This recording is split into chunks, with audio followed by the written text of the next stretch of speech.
Hello ചക്കരക്കുട്ടികളെ, എല്ലാവരും ആഹാരമൊക്കെ കഴിച്ചു കാണുമല്ലോ. മുഖവും കൈയും കാലുമൊക്കെ കഴുകി റെഡിയായോ? എന്നാലേ നമുക്കൊരു കഥ കേട്ടാലോ. എന്നാൽ ഓടിവായോ. കുഞ്ഞു കണ്ണുകൾ അടച്ചോളൂ. അടച്ചോ? ആ, ഇന്ന് നമ്മളൊരു നല്ല കഥ കേൾക്കാൻ പോവുകയാണ്. കഥയുടെ പേര് എന്താണെന്നറിയോ? ആ, പറയാം. മരം വെട്ടുകാരനും മരം വെട്ടുകാരനെ സഹായിക്കാനെത്തിയ ഒരു ഭാഗ്യപക്ഷിയുടെയും മനോഹരമായ കഥ കേട്ടോളൂ. പണ്ട് പണ്ടൊരിടത്ത് ഒരു പാവം മരം വെട്ടുകാരൻ ഉണ്ടായിരുന്നു. അയാൾ ദിവസവും കാട്ടിൽ പോയി മരം വെട്ടി ഒരു കടയുടമയ്ക്ക് നൽകി അതിൽ നിന്നുള്ള വരുമാനം കൊണ്ടായിരുന്നു ഉപജീവനം നടത്തിയിരുന്നത്.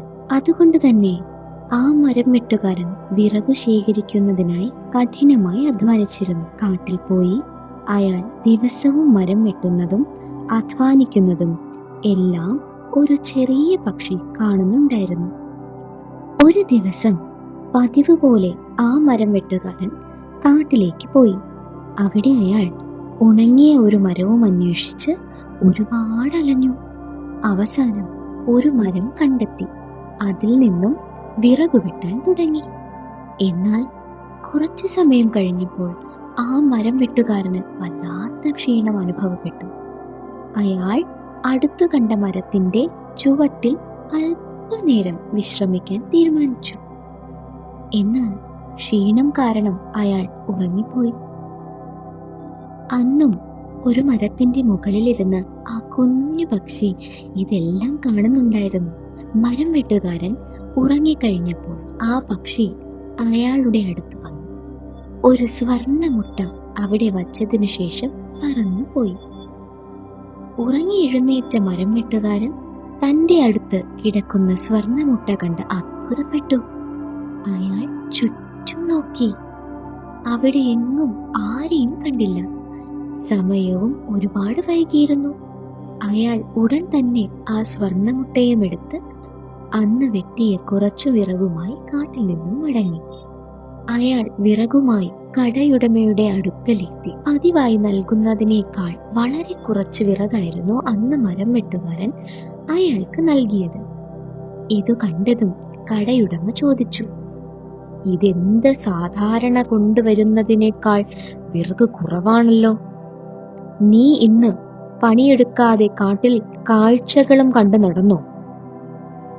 ഇത് കേട്ടതും മരം വെട്ടുകാരൻ പറഞ്ഞു, ഒരിക്കലുമില്ല. ഞാൻ പതിവ് പോലെ തന്നെ നന്നായി വിറകു വെട്ടി. എന്നാൽ അയാളുടെ വാക്കുകൾ കടയുടമ പൂർണ്ണമായും അവിശ്വസിച്ചു. വിശ്വസിക്കാതെ വന്നപ്പോൾ ആ മരം വെട്ടുകാരന് നടന്ന സംഭവങ്ങൾ കടയുടമയോട് പറയേണ്ടതായി വന്നു. അയാളിൽ നിന്നും സ്വർണ്ണമുട്ടയെ കുറിച്ച് കേട്ട കടയുടമ അത്ഭുതപ്പെട്ടു. അപ്പോൾ കടയുടമ പറഞ്ഞു, എന്ത് സ്വർണ്ണമുട്ടയോ? അങ്ങനെ ഒരു സ്വർണ്ണമുട്ട ഉണ്ടെങ്കിൽ അതെനിക്ക് കാണണം. ഇത് കേട്ടതും മരം വെട്ടുകാരൻ ഉടൻ തന്നെ തനിക്ക് കിട്ടിയ സ്വർണ്ണമുട്ട അദ്ദേഹത്തിന്റെ കയ്യിലേക്ക് നീട്ടി. സ്വർണ്ണമുട്ട കണ്ടതും അയാൾക്ക് തന്റെ കണ്ണുകളെ വിശ്വസിക്കാനായില്ല. അയാൾ മനസ്സിൽ കരുതി, മരം വെട്ടുകാരന് എന്തായാലും തനിക്ക് കിട്ടിയ സ്വർണ്ണമുട്ടയുടെ വില അറിയാൻ വഴിയില്ല. ഏതു വിധേനയും ഈ സ്വർണ്ണമുട്ട കൈക്കലാക്കണം. അതിനായി കടയുടമ തന്ത്രപൂർവം മരം വെട്ടുകാരനോട് പറഞ്ഞു, നിന്റെ പക്കലുള്ള സ്വർണ്ണമുട്ട നീ എനിക്ക് തരികയാണെങ്കിൽ ഞാൻ ഒരു സ്വർണ്ണ നാണയം നിനക്ക് തരാം. സ്വർണ്ണ നാണയം എന്ന് കേട്ടതും തന്റെ കയ്യിലുള്ള സ്വർണ്ണമുട്ടയുടെ വിലയറിയാത്ത ആ മരം വെട്ടുകാരൻ അത് കടയുടമയ്ക്ക് നൽകി. സ്വർണ്ണമുട്ട കയ്യിൽ കിട്ടിയതും കടയുടമ മരം വെട്ടുകാരനോട് പറഞ്ഞു, നിനക്ക് കിട്ടിയ ഈ സ്വർണ്ണമുട്ടയിടുന്ന പക്ഷി ആ കാട്ടിൽ എവിടെയെങ്കിലും തന്നെയായിരിക്കും കഴിയുന്നത്. നാളെ ആ പക്ഷിയെ പിടിച്ചുകൊണ്ട് വരികയാണെങ്കിൽ ഞാൻ നിനക്ക് 2 സ്വർണ്ണ നാണയങ്ങൾ തരാം. 2 സ്വർണ്ണ നാണയങ്ങൾ എന്ന് കേട്ടതും അത്യാഗ്രഹിയായി തീർന്ന മരം വെട്ടുകാരൻ പറഞ്ഞു, തീർച്ചയായും ഞാൻ ആ പക്ഷിയെ ഏതു വിധേനയും കൊണ്ടുവന്നിരിക്കും അങ്ങുന്നേ എന്ന് കടയുടമയ്ക്ക് വാക്കുകൊടുത്തു. അതിനുശേഷം മരം വെട്ടുകാരൻ തന്റെ വീട്ടിലേക്ക് മടങ്ങി. പിറ്റേന്ന് രാവിലെ തന്നെ ആ മരം വെട്ടുകാരൻ വിറക് വെട്ടുന്നതിനായി കാട്ടിലേക്ക് പോയി. രാത്രിയിൽ മുഴുവൻ അയാളുടെ മനസ്സിൽ പക്ഷിയെ പിടികൂടുന്നതിനായി എന്ത് ചെയ്യാം എന്നതായിരുന്നു. അതിനായി അയാൾ തലേ ദിവസം വിറക് വെട്ടിയ മരത്തിനടുത്തേക്ക് തന്നെ പോയി. കുറച്ചു നേരം വിറക് വെട്ടിയതിനു ശേഷം അയാൾ ക്ഷീണിച്ചതുപോലെ മരത്തിൽ ചാരി ഉറക്കാൻ തുടങ്ങി. അയാൾ ഉറങ്ങിയെന്ന് കരുതി അന്നും ആ പക്ഷി പതുക്കെ അയാളുടെ അടുത്ത് വന്നു. ഉടൻ തന്നെ മരം വെട്ടുകാരൻ ആ പക്ഷിയെ കൈയോടെ പിടികൂടി. അപ്പോൾ ആ പക്ഷി ചോദിച്ചു, "എന്തിനാണ് എന്നെ നിങ്ങൾ പിടിച്ചത്? ഞാൻ നിന്നെ സഹായിക്കാൻ ശ്രമിച്ചതല്ലേ?" ഇതു കേട്ടതും മരം വെട്ടുകാരൻ ആ പക്ഷിയോട് പറഞ്ഞു, "ഇന്നലെ നീ തന്ന മുട്ട കടയുടമയ്ക്ക് നൽകിയപ്പോൾ അയാൾ എനിക്ക് ഒരു സ്വർണ്ണ നാണയം തന്നു. ഇന്ന് നിന്നെ പിടിച്ചുകൊണ്ടുപോയാൽ എനിക്ക് 2 നാണയങ്ങൾ തരാമെന്ന് പറഞ്ഞിട്ടുണ്ട്. അതിനു വേണ്ടിയാണ് ഞാൻ നിന്നെ പിടിച്ചത്." അത് കേട്ടപ്പോൾ പക്ഷി പറഞ്ഞു, "അല്ലയോ മരം വെട്ടുകാരാ, നീ ഒരു വിഡ്ഢിയാണ്. ഞാൻ തന്ന ഒരു സ്വർണ്ണമുട്ട എത്രയോ സ്വർണ്ണ നാണയങ്ങളെക്കാളും വിലപിടിച്ചതാണ്. നിന്റെ കഷ്ടപ്പാട് കണ്ടിട്ടാണ് ഞാൻ നിന്നെ സഹായിക്കാൻ ശ്രമിച്ചത്. പക്ഷേ നീ എന്നെ 2 സ്വർണ്ണ നാണയങ്ങൾക്ക് വിൽക്കാൻ നോക്കിയല്ലോ." പക്ഷി പറഞ്ഞത് കേട്ടപ്പോൾ മരം വെട്ടുകാരന് വല്ലാത്ത വിഷമമായി. അയാൾ ആ പക്ഷിയെ പോകാൻ അനുവദിച്ചു.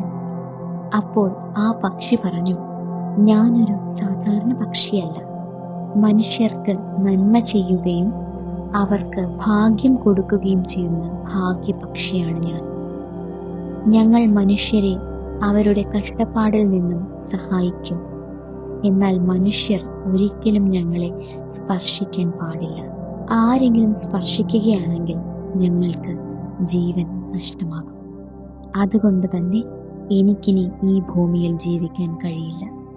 പക്ഷിയുടെ വാക്ക് കേട്ട മരം വെട്ടുകാരൻ ദുഃഖത്തോടെ അപേക്ഷിച്ചു, "അല്ലയോ ഭാഗ്യപക്ഷി, ഞാൻ അറിവില്ലാതെ ചെയ്ത തെറ്റിന് എന്നോട് ക്ഷമിക്കണം. എനിക്ക് നിന്റെ ജീവൻ രക്ഷിക്കാൻ എന്തെങ്കിലും മാർഗം ഉണ്ടാകുമോ?" മരം വെട്ടുകാരന്റെ ദുഃഖം കണ്ടപ്പോൾ ആ പക്ഷി പറഞ്ഞു, "ഒരു ഉപായമുണ്ട്. ഞാൻ മരിച്ചു കഴിയുമ്പോൾ നിങ്ങൾ എൻ്റെ ഒരു തൂവലെടുത്ത് തീക്ക് അഭിമുഖമായി കാണിക്കണം. അപ്പോൾ നിങ്ങൾക്ക് എൻ്റെ വീട്ടിലേക്കുള്ള വഴി തെളിഞ്ഞു വരും. എന്നിട്ട് ആ തൂവലുമായി എൻ്റെ വീട്ടിലെത്തി അച്ഛൻ പക്ഷിയോട് നടന്ന കാര്യം പറയണം. തീർച്ചയായും അദ്ദേഹത്തിന് നിങ്ങളെ സഹായിക്കാൻ കഴിയും." ഇത് പറഞ്ഞ് ഭാഗ്യപക്ഷി ബോധരഹിതയായി നിലത്തു വീണു. ഉടൻ തന്നെ ആ മരം വെട്ടുകാരൻ പക്ഷിയുടെ ഒരു തൂവലെടുത്ത് തീക്ക് അഭിമുഖമായി കാണിച്ചു. ഭാഗ്യപക്ഷി പറഞ്ഞതുപോലെ തന്നെ ആ മരം വെട്ടുകാരന്റെ മുമ്പിൽ ഒരു വഴി തെളിഞ്ഞു വന്നു. അയാൾ തൂവലുമായി ആ വഴി സഞ്ചരിച്ച് പക്ഷിയുടെ വീട്ടിലെത്തി. മരം വെട്ടുകാരനെ കണ്ടതും അച്ഛൻ പക്ഷി സംശയത്തോടെ അയാളെ നോക്കി. എന്നിട്ട് ചോദിച്ചു, "എങ്ങനെയാണ് ഒരു മനുഷ്യൻ ഇവിടെ എത്തിച്ചേർന്നത്? നിങ്ങൾ എന്തിനാണ് ഇവിടെ വന്നത്? ആരാണ് നിങ്ങൾക്ക് വഴി കാണിച്ചു തന്നത്?" അച്ഛൻ പക്ഷിയുടെ ചോദ്യങ്ങൾ കേട്ട് മരം വെട്ടുകാരൻ തന്നെ സഹായിക്കാൻ ശ്രമിച്ച ഭാഗ്യപക്ഷിക്ക് താൻ കാരണം മരണം നേരിടേണ്ടി വന്ന കാര്യം വിഷമത്തോടെ പറഞ്ഞു. അത് കേട്ട അച്ഛൻ പക്ഷി ഒരു നിമിഷം പോലും പാഴാക്കാതെ മരം വെട്ടുകാരന്റെ കയ്യിൽ നിന്നും തൂവൽ വാങ്ങി താഴെ വച്ചു. എന്നിട്ട് അതിനു ചുറ്റും 10 പ്രാവശ്യം വലം വച്ചു. തുടർന്ന് അച്ഛൻ പക്ഷി ആ തൂവലിൽ സ്പർശിച്ചതും കുഞ്ഞു പക്ഷിയുടെ ജീവനില്ലാത്ത ശരീരം അവിടെ പ്രത്യക്ഷമായി. ഉടൻ തന്നെ അമ്മ പക്ഷിയും സഹോദരി പക്ഷിയും കൂടെ കുറെ ഇലകൾ കൊണ്ടുവന്ന് കുഞ്ഞു പക്ഷിയുടെ ദേഹത്ത് വച്ചു. എന്നിട്ടവർ അതിനു ചുറ്റും നിന്ന് പ്രാർത്ഥിച്ചു. നിമിഷങ്ങൾക്കകം കുഞ്ഞു പക്ഷിക്ക് തന്റെ ജീവൻ തിരിച്ചു കിട്ടി. അവൻ പതുക്കെ കണ്ണുകൾ തുറന്നു.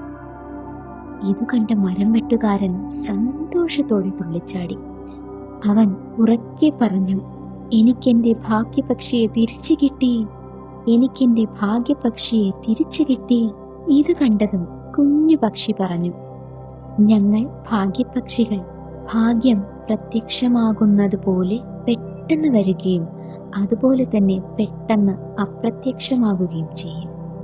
അതുകൊണ്ടാണ് ഞങ്ങളെ ഭാഗ്യപക്ഷികൾ എന്ന് വിളിക്കുന്നത്. ഞങ്ങൾ ഒരിക്കലും അത്യാഗ്രഹികളല്ല.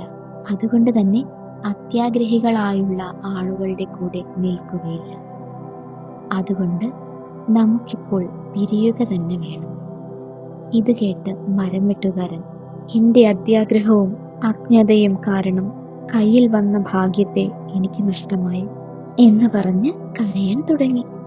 മരം വെട്ടുകാരന്റെ ദുഃഖം കണ്ട് ഭാഗ്യപക്ഷി പറഞ്ഞു, വിഷമിക്കണ്ട, തീർച്ചയായും ഞാൻ വീണ്ടും ഒരിക്കൽ നിന്നെ കാണാൻ വന്നിരിക്കും. പക്ഷേ അതിനുവേണ്ടി നീ കാത്തിരിക്കേണ്ടി വരും. ഇതും പറഞ്ഞ് ആ കുഞ്ഞു പക്ഷി തന്റെ കുടുംബത്തോടൊപ്പം അവിടെ നിന്നും പറന്നകന്നു.